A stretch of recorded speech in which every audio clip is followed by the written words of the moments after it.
welcome to our Daily Timothy Time. It's Friday, November 6, 2020. I'm Carl from Pure Bible Study here in Trondheim. This is Bible Timeline Part 43. If you're reading through the Pauline epistles today, we're in Romans 4, 5 and 6. And if you're reading through the Bible in 1 year, Deuteronomy 8, 9 and 10 will be the read for today. Go for it, enjoy it.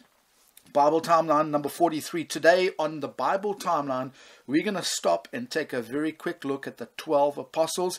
There are some questions that I've asked myself when preparing for this, that I'm going to put forward to you, the gentle listener. And let's just see how it all works out. Anyway, the 12 apostles, where do we read about them? How do we know who they are? Well, Matthew 10, Luke 6, Mark 3, and in the beginning chapters of John, you read about the apostles. I quickly want to mention this. The 12 apostles, sometimes they have different names. So when you're reading Matthew 10, Luke 6, Mark 3, just be careful sometimes that you don't think you're reading about somebody else. The 12 apostles do have a second name, possibly a third name. So keep that in mind when you're reading. So let's just quickly cover who they are. We're going to start with Peter, also known as Cephas. Then you've got James, the son of Zebedee. He had a brother called John, and they were the sons of thunder. And then you move on to an apostle called Andrew. He was the first to be called. And then you've got Philip, and from what I can work out, he had no other name. Then you've got Bartholomew, who was known as Nathaniel. If you read about, if you go into the Gospel of John, you read about Nathaniel. Now that's Bartholomew. Then you've got Matthew, who's also known as Levi. You've got Thomas, who's also known as Didymus, or Doubting Thomas is his nickname. Then you've got James, the son of Alphaeus. Okay, then you've got Thaddeus, who was also known as Jude or Labius.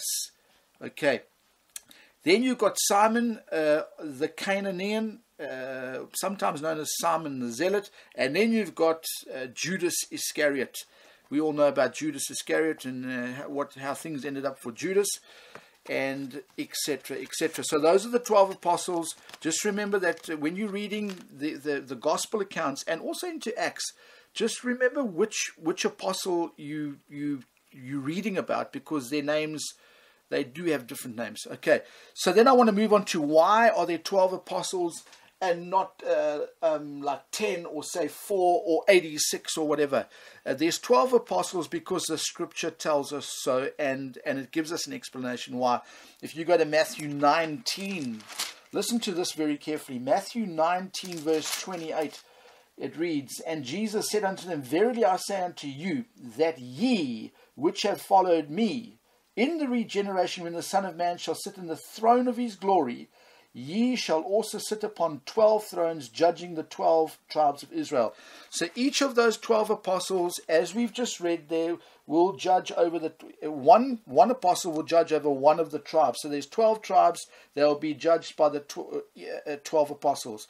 Obviously, Judas Iscariot has fallen off the charts there. He was replaced by Matthias, not Paul. He was replaced by Matthias. And so now we understand why there's 12 apostles. If you want a bit more reading, go over to Isaiah chapter 32, verse 1 for an example. So now the question is, what did these 12 apostles know? I'm going to submit to you that from my understanding, Philip and Bartholomew, they knew a little bit about the scriptures. The rest of the blokes, yeah, questionable. I mean, most of the guys were fishermen. They were commercial fishermen. You know, vying fishing, dabbing docks, smelly shoes and no socks, casting, singer, killing, cousin, catching, Chad by the dozen. That just came into my head. Anyway, they were commercial fishermen.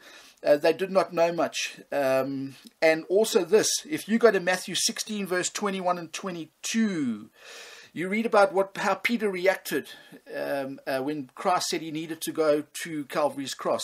You remember this, the prophets prophesied, but they did not always understand what they were prophesying about. So think about that. Now also, where were they from? They were from the region of Galilee. Judas Iscariot was not, I will say that.